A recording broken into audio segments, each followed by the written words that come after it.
Shalom Bapak Ibu yang dikasihi Tuhan, salam sehat untuk Anda semua yang ada di rumah. Kembali lagi pada kesempatan kali ini kita bersama-sama gereja, khususnya Keuskupan Agung Jakarta. Kita memulai kembali bulan Kitab Suci Nasional 2021. Perkenalkan, saya Aris Kurniawan dari lingkungan Santa Bernadette, Paroki Nikodemus, Ciputat. Pada kesempatan kali ini saya akan membawakan pertemuan yang pertama dengan tema Yesus sahabat bagi mereka yang putus asa. Bapak Ibu, saudara-saudara yang terkasih, kita tahu bahwa situasi pandemi yang kita alami hampir 2 tahun ini itu membuat banyak orang tidak sedikit ya yang kecewa, kemudian yang merasa putus asa, yang kehilangan harapan. Kalau Bapak Ibu melihat berita-berita atau mungkin ada sanak famili, keluarga yang terpapar COVID, mungkin di situ juga merasakan pengalaman-pengalaman yang tidak enak.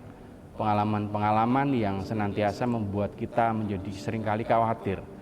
Saya sendiri juga merasakan sebagai seorang pribadi. Saya di rumah punya baby yang masih kecil, saya seringkali juga khawatir, takut. Kalau saya bekerja, kemudian saya keluar rumah, saya membawa sesuatu yang mungkin akan berakibat tidak baik atau mungkin fatal untuk baby saya. Nah, pengalaman-pengalaman ini sesungguhnya merupakan pengalaman yang kita alami semua selama 2 tahun ini. Dan tentu saja, saya yakin tidak mudah. Kita semua merasakan bahwa 2 tahun ini adalah pengalaman yang sangat berat.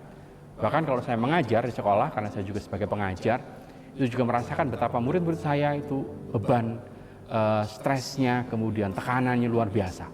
Yang dulu biasanya mereka bisa belajar secara offline ya, secara tatap muka, sekarang harus online gitu.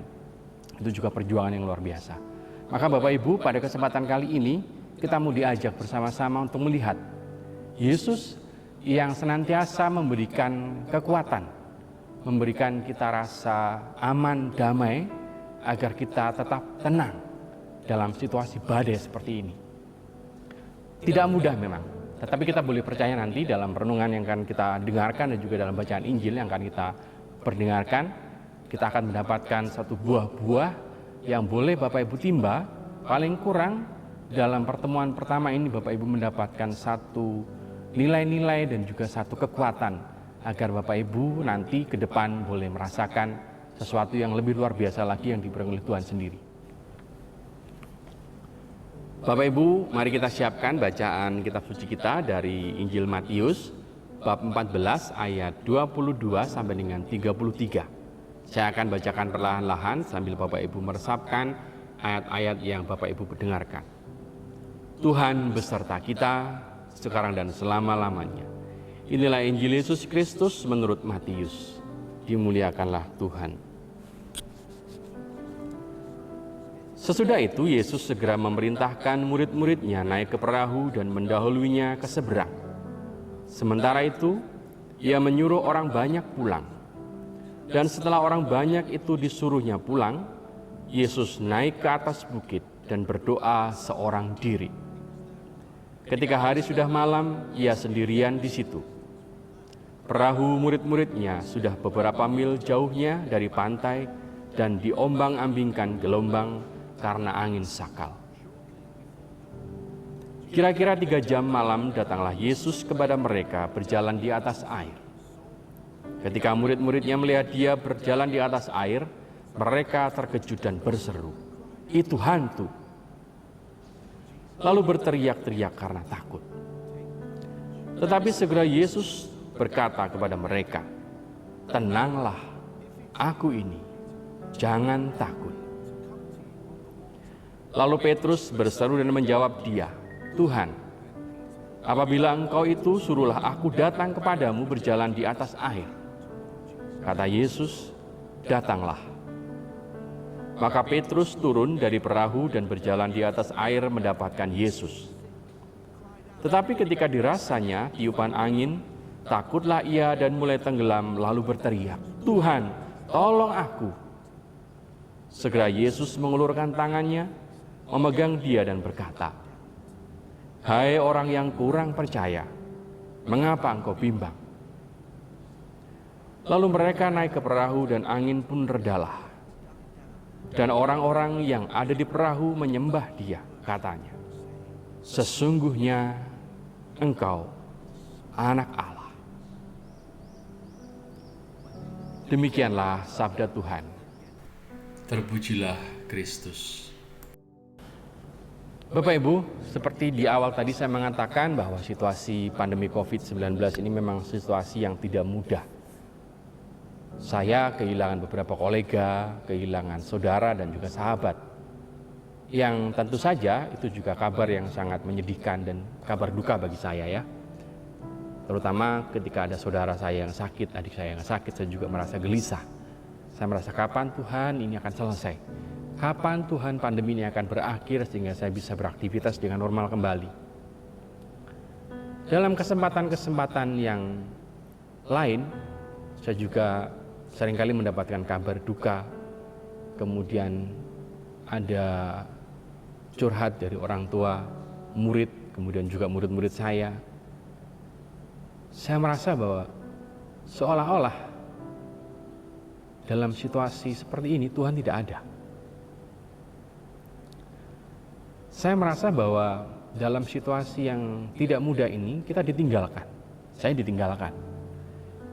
Karena apa? Karena dalam waktu yang cukup singkat, yang tidak cukup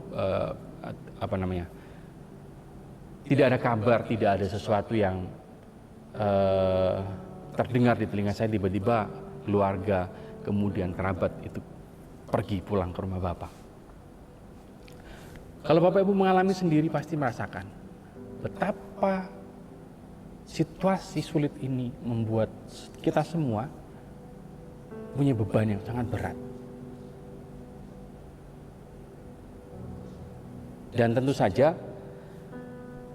dalam banyak sekali pertemuan saya juga mendapat peneguhan-peneguhan dan juga kekuatan. Dalam beberapa kali pertemuan di sekolah ketika ada kerabat, ada kolega yang mengalami sakit terpapar COVID, diajak berdoa bersama, kita berkumpul dalam Zoom, kemudian kita mendoakan sama-sama supaya mendapatkan penguatan dan segera pulih. Dan dari kebersamaan itu saya merasa bahwa akhirnya saya bisa menyadari Tuhan hadir lewat tangan-tangan orang-orang yang tentu saja bukan Tuhan langsung datang ya, tapi saya merasa bahwa ada orang-orang baik, ada orang-orang yang penuh cinta datang kepada kita, datang kepada teman-teman kita untuk memberikan dukungan, memberikan bantuan, memberikan motivasi, support dan seterusnya. Dan itu yang membuat saya melihat ternyata dalam situasi seperti ini ada Tuhan di situ. Saya selalu dalam situasi yang tidak mudah ini selalu menyanyikan satu lagu, satu puisi dari Santa Teresa dari Avila. Kalau Bapak Ibu pernah ikut doa TC, barangkali pernah menyanyikan lagu Nada Teturbe atau Janganlah Cemas, Janganlah Takut. Lagu itu lagu yang sangat sederhana, liriknya pendek, kemudian diulang-ulang dengan penuh keyakinan membuat saya lebih tenang. Janganlah cemas, janganlah takut. Itu diulang-ulang terus dan saya merasakan ada damai. Bapak Ibu, Anda mungkin sekarang sendirian ya, ada yang mengalami isoman, ada yang anaknya di rumah sendirian isoman, kemudian orang tuanya di rumah sakit, kemudian Anda mungkin sendiri juga merasakan isoman di rumah sakit yang tidak nyaman. Ketika ayah mertua saya sakit dan dia harus isolasi mandiri di rumah ternyata nggak bisa, kemudian dia harus dibawa ke rumah sakit dan tidak ada yang menemani karena itu di luar kota, kita nggak bisa datang karena situasi emosi itu. Saya juga merasa khawatir, jangan-jangan terjadi apa-apa. Tapi ketika saya menyenandungkan lagu Janganlah Cemas, Janganlah Takut, saya merasa bahwa saya punya kekuatan, saya punya pengalaman yang membuat saya menjadi lebih tenang. Nah, para saudara yang terkasih, hari ini Yesus mengajak kita dalam pertemuan yang pertama ini, kita diajak untuk menjadi pribadi yang punya sesuatu pegangan yang kokoh. Supaya apa? Supaya kita tidak putus asa. Kalau kita merasa dalam hidup ini setiap saat, setiap hari, setiap detik jauh dari Allah, jauh dari orang-orang yang mau mencintai kita misalnya, atau orang-orang yang sungguh memiliki perhatian kepada kita, ya kita boleh duduk tenang, hening untuk mengatakan kepada diri sendiri, Tuhan, saya akan tenang karena saya yakin bahwa Engkau sungguh-sungguh mampu meredakan badai ini. Tadi kita melihat sendiri pengalaman Rasul Petrus ketika dia harus berjalan di atas air. Mungkin kita juga merasakan pengalaman yang sama. Ketika kita berjalan dengan penuh iman ya, kita diminta oleh Tuhan tadi, datanglah. Kita datang, kita jalan, kita mengimani Tuhan ada. Tapi kadang-kadang angin itu datang, badai itu datang. Seperti saat ini kita badai pandemi ini seperti badai datang, kemudian ada berita silih berganti seperti angin. Memang seringkali kita digoyahkan. Kita seringkali mungkin terombang-ambing sedikit gitu ya. Tetapi dari pengalaman Petrus tadi, saya melihat bahwa ternyata Tuhan hanya membutuhkan satu kata yang harus kita pegang sungguh-sungguh. Yaitu bagaimana kita sesungguhnya harus percaya dan tidak bimbang. Kalau kita mengimani Tuhan, itu dengan penuh kebimbangan, ya barangkali mungkin kita tidak bisa kokoh ya, akan goyah sana kemari gitu. Jadi pengalaman saya tadi, saya merasa bahwa ketika kita terombang-ambing, ketika kita goyang, kita perlu pegangan. Barangkali Tuhan memang tidak langsung memegang kita seperti Petrus dipegang oleh tangannya oleh Tuhan sendiri, tidak. Barangkali ada pegangan-pegangan lain dari orang-orang terdekat kita, dari saudara, dari mungkin kerabat, kolega, yang tentu saja mensupport atau membantu kita dengan cara-caranya masing-masing. Maka kita perlu sadari itu, dalam situasi yang tidak mudah ini ternyata kita masih punya pegangan, yaitu Tuhan sendiri yang mungkin tidak hadir dalam rupa Allah, tapi dalam rupa manusia yang Dia memberikan topangan, pegangan kepada kita, sehingga kita tidak goyah. Nah, Bapak Ibu yang terkasih dalam Kristus, saya pada akhirnya merasa bahwa pengalaman ini sungguh-sungguh menjadi pengalaman iman yang luar biasa. Semua orang diajak mengalami pengalaman iman yang mirip. Pengalaman kehilangan, pengalaman putus asa dan seterusnya. Kita diajak untuk kembali berpegang kepada Dia yang bisa meredakan badai ini.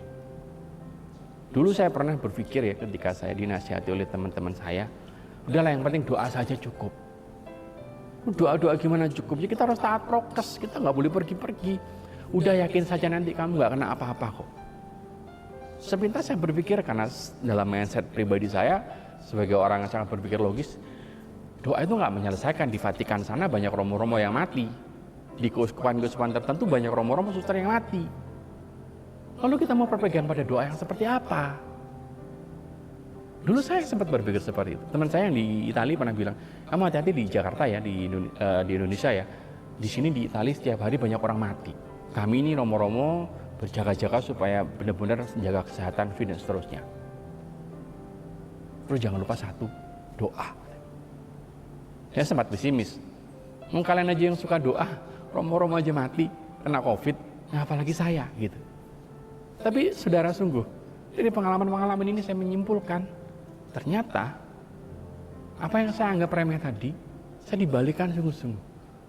Bahwa ketika kita diajak berkumpul berdoa, bersama-sama berpegang pada Tuhan, dengan saudara-saudara, dengan kerabat, dengan kolega, saya menemukan sesungguhnya memang harus seperti itu. Supaya kita tidak kehilangan harapan, supaya kita tetap kokoh, tidak terombang-ambing lagi. Ketakutan ada, kekhawatiran pasti ada, tapi tidak menjadi beban yang kita akan bawa dalam proses kehidupan kita yang memang tidak nyaman ini gitu. Nah, maka para saudara, dalam Injil yang kita dengarkan tadi, situasi badai itu akan berlalu jika kita memang berpegang kuat pada Tuhan. Dan saya yakin benar Tuhan akan meredakan badai ini dengan caranya sendiri. Saya selalu meresapkan satu kalimat lagi dari Santa Teresa dari Avila. Dalam bahasa Spanyol, istilah ini dituliskan dengan puisinya Santa Teresa, Solo Dios basta. Artinya, Allah saja cukup. Sebagai seorang mistikus besar, doktor gereja, pujangga gereja, seorang perempuan, dia menemukan satu kekuatan dari kata ini, dari kalimat ini. Allah saja cukup. Mengapa? Karena hanya dengan Allah semuanya dipenuhi. Kita tidak perlu mencari apapun di luar Allah, karena Allah saja cukup. Dalam hidup rohani Santa Teresa, dalam buku-bukunya Puri Batin dan beberapa buku rohani yang lainnya yang pernah saya baca, kenapa Santa Teresa sampai begitu mengandalkan Allah? Karena dalam setiap penyelenggaraan hidupnya, dalam setiap proses hidupnya, semua yang mencukupkan adalah Allah sendiri. Maka ketika Santo Petrus tadi mengulurkan tangan kepada Tuhan, minta tolong kepada Tuhan, kalau kita berpikir ya, seringkali orang bilang masih sombong tuh ya. Saya dulu pernah dibilang sama satu pembimbing rohani, saya tunggu kamu sampai angkat tangan, biar Tuhan turun tangan. Karena saya dulu sombong dalam arti dalam kesombongan rohani, saya merasa tidak mau bimbingan rohani, tidak pernah mengaku dosa misalnya. Kemudian Romo ini bilang, saya tunggu kamu sampai kamu angkat tangan supaya Tuhan turun tangan. Bapak Ibu, hanya satu yang diminta dari kita, yaitu angkat tangan, tolong Tuhan. Seruan ini tentu tidak mudah orang mengungkapkan, karena kadang-kadang kita masih sombong dengan diri kita sendiri. Bahkan dalam situasi seperti ini mungkin wah saya nggak sakit, aman, saya bisa pergi kemana-mana, saya sehat gitu kan. Tapi saat kita semua mengalami pengalaman yang sama, terpapar COVID ini, kita pasti akan mengatakan, Tuhan tolong. Lalu Tuhan akan turun tangan.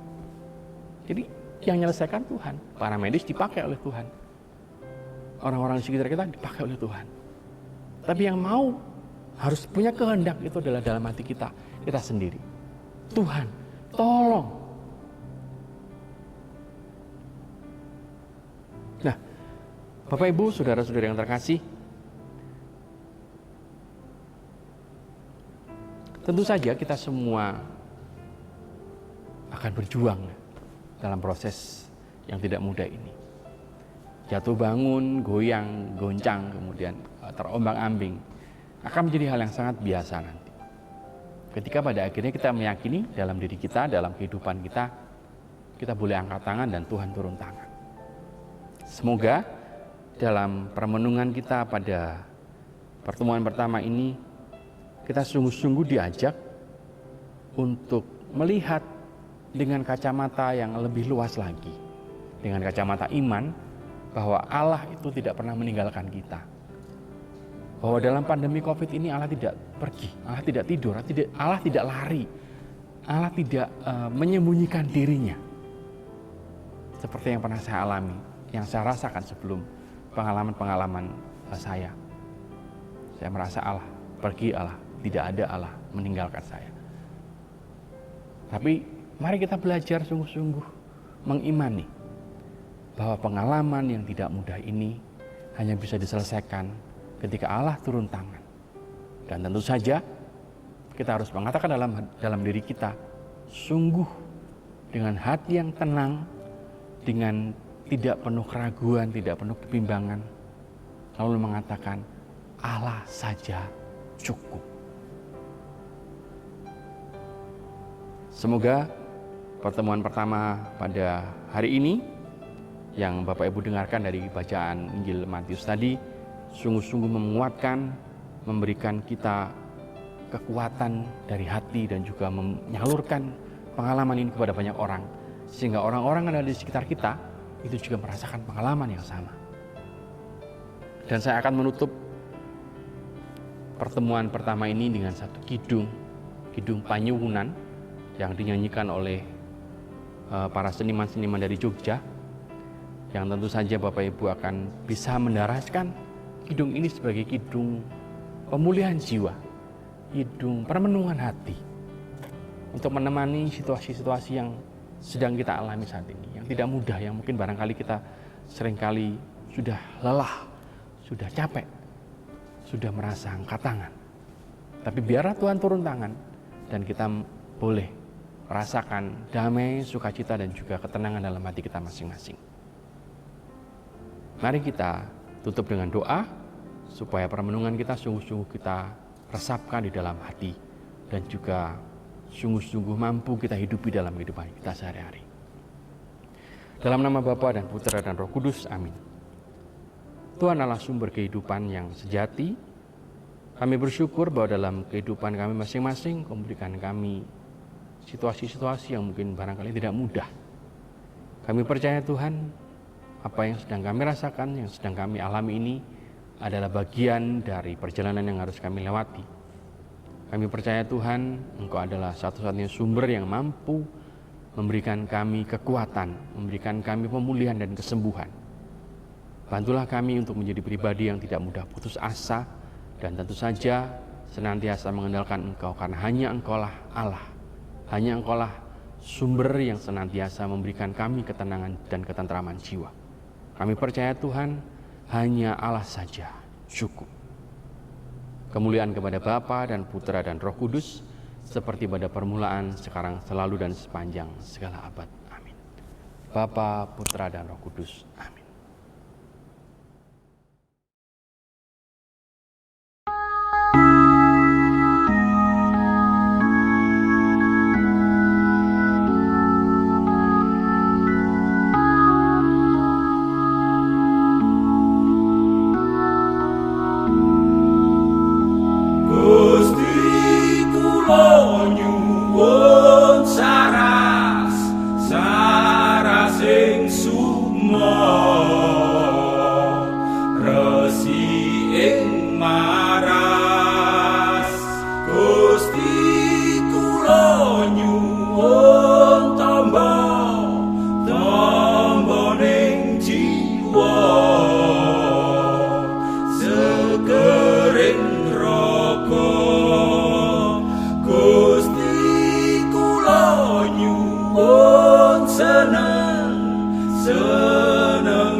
Sabaring